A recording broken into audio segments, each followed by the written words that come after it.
plusieurs personnes, l'ouest de l'île rime avec richesse. Ce n'est pas le cas partout. Et l'organisme Action Jeunesse de l'ouest de l'île, à Joie, vise à améliorer la qualité de vie des jeunes et à briser le déni de la pauvreté dans cette partie de la ville. Donc, on en parle avec Benoît Langevin, directeur général Action Jeunesse de l'ouest de l'île, et Caroline Ouellette, participante. Bonjour. Bonjour, Catherine. D'abord, l'ouest de l'île, ce sont 10 municipalités. Quelle est la réalité, donc, des jeunes ou de la pauvreté dans l'ouest de l'île? Dans l'ouest de l'île, on a 55 000 jeunes de 10 à 24 ans. C'est beaucoup de jeunes. Ça représente 13 de toute la jeunesse de l'île de Montréal. Beaucoup de jeunes, beaucoup de villes dortoirs, beaucoup de revenus familiales moyens, très aisés, qui cachent une pauvreté assez importante sur le territoire. On parle souvent, Centraide dit une personne sur 3 est pauvre à Montréal. Bien, dans notre coin, c'est une personne sur 5.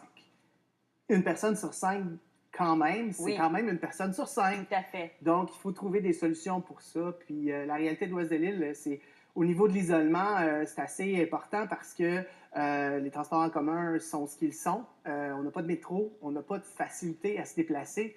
Donc, pour une famille monoparentale, par exemple, qui vit à Sainte-Geneviève, c'est 15 km le fonds d'aide ou le fonds de dépannage alimentaire le plus près. Donc, ce qu'on réalise, c'est que des places comme Sainte-Geneviève, aux 5 ans, 67 de la population déménage. Donc, tu dis, OK, bien là, comment est-ce qu'on construit une communauté? Comment est-ce qu'on construit un Montréal uni, un tissu social avec ça, un sentiment d'appartenance pour nos jeunes? C'est un défi de taille, mais ça, c'est une des endroits. On a environ 12 poches de pauvreté en espèce de petites parcelles un peu partout sur le territoire. C'est là vraiment que vous allez agir, là. Exact. D'où là l'intérêt d'avoir une approche de proximité, une approche d'aller vers, qui est le travail de rue. On a 6 travailleurs de rue sur nos 6 municipalités qui nous financent.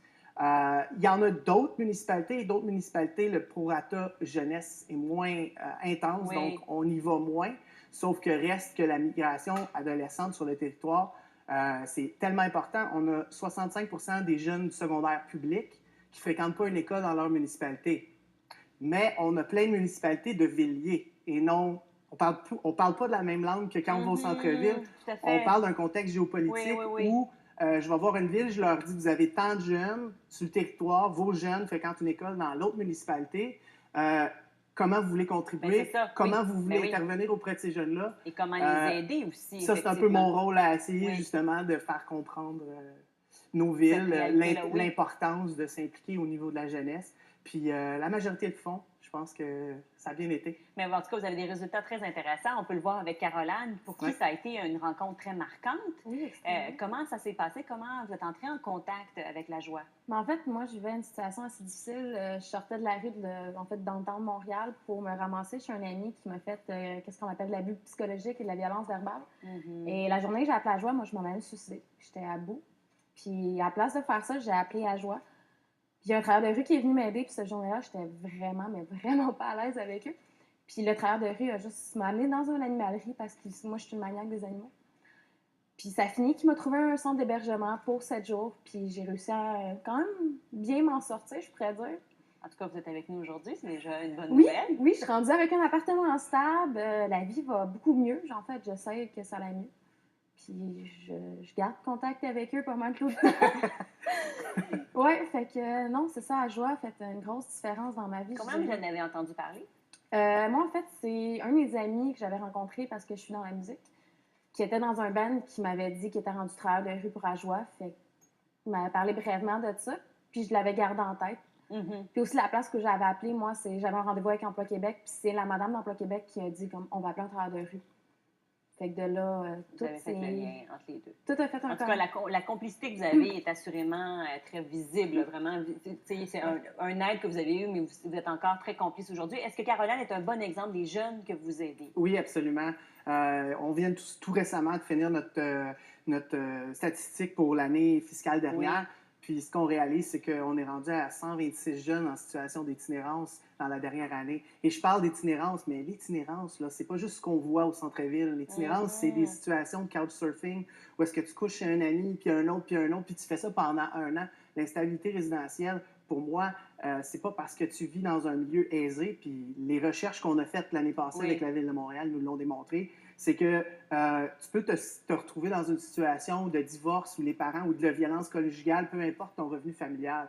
mais c'est à la jeune adulte, la période jeune adulte où tu es sur le bord de quitter la maison, mais tu n'es pas prêt. Fait que tes parents sont commandent 2 chaises en disant « Hey, je paye encore pour toi, nanana, des On ne va plus à l'école, il n'y a pas d'argent qui rentre nécessairement, donc on est vraiment là, dans cette espèce de creux. Là. Et de creux identitaire, en savoir est-ce que tu es supposé garder ton jeune jusqu'à 30 ans, jusqu'à 25, Puis ce qu'on réalise, c'est que dans l'ouest de l'île aussi, comme partout ailleurs à Montréal, les jeunes vivent de l'instabilité résidentielle.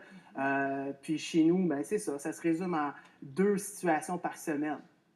C'est-tu un problème? Moi, je pense que oui. Si tu te fais appeler 2 fois par semaine pour te faire dire... C'est ceux qui vous appellent. C'est ceux qui nous appellent. C'est ça aussi parce que on a beau être ici à la télé, mais quel effort est-ce qu'il faut mettre? L'effort qu'il faut mettre pour se faire connaître, se faire reconnaître aussi. On travaille avec les milieux scolaires, le milieu de la santé, le milieu de la sécurité, le SPVM, toutes les instances. On est un organisme communautaire, on cherche à compléter ce qu'il y a déjà comme offre de service. On ne veut pas dédoubler. Oui, parce que ça, c'est intéressant. Selon vous, là, il y a à peu près un organisme communautaire, donc pour 4500 habitants dans l'ouest de l'île, alors que, par exemple, dans Hochelaga-Maisonneuve, selon vous, ce serait 1 pour 500. Exact. Donc, on parle de 1/10 des ressources, alors qu'il y a des besoins. Visiblement, là, vous parliez d'itinérance, mais vous avez aussi aidé l'an passé dans 24 cas de prostitution, 41 cas de suicide, comme c'était le cas de Caroline. Oui. Donc, c'est ça. Si on fait des comparatifs, c'est sûr que quand on voit une pauvreté, où est-ce qu'on a un arrondissement, où est-ce que la pauvreté est très concentrée, où est-ce qu'on la voit, est très présente, on se promène en auto, puis on est comme « Oh mon Dieu, où suis-je? Est-ce Montréal? » Bien, c'est sûr que c'est plus facile à financer. Puis ce qu'on réalise, c'est qu'au niveau des investissements ministériaux, l'ouest de l'île a une carence importante au niveau des projets, tant pour la jeunesse que les aînés, mais tout ce qui est développement social. Et notre réalité géopolitique n'aide pas non plus. Où est-ce qu'il faut mettre 3 ou 4, 5 arrondissements, 5 villiers ensemble pour les faire travailler en harmonie sur le développement social. Ou comme dans le cas des écoles, comme vous le disiez aussi. Exact. Et aussi, il y a une question aussi de revenu familial. Peut-être que dans les bonnes familles, on essaie de cacher aussi peut-être les problèmes. Il y a un peu de ça. Il y a un déni de la pauvreté un peu qu'on peut ressentir. Bien, merci d'être venu en parler. Je vous souhaite d'aider encore plein de gens. Puis Caroline, je suis très contente que tu sois avec nous aujourd'hui. Merci beaucoup.